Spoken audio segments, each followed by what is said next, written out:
হামে থামছে না শিশু মৃত্যু, প্রতিদিন খালি হচ্ছে মায়ের কোল।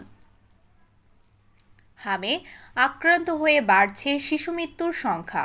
এ পর্যন্ত 3 শতাধিকের বেশি শিশুর মৃত্যুর খবর পাওয়া গেছে। হাসপাতালগুলোতে বাড়ছে রোগীর চাপ, আর স্বজনদের কান্নায় ভারী হয়ে উঠছে পরিবেশ। চিকিৎসকরা বলছেন, সময় মতো টিকা না নেওয়া এবং সচেতনতার অভাবে পরিস্থিতি আরও ভয়াবহ হয়ে উঠছে।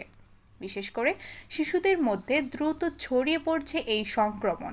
হাসপাতালের শিশু ওয়ার্ডগুলোতে দেখা গেছে উদ্বেগজনক চিত্র। কোথাও অক্সিজেন নিয়ে লড়ছে ছোট্ট শিশু, আবার কোথাও সন্তানের জন্য প্রার্থনা করছেন অসহায় মা বাবা। স্বাস্থ্য বিশেষজ্ঞের মতে, জ্বর, শরীর লালচে দাগ, কাশি ও চোখ লাল হওয়া হামের প্রধান লক্ষণ।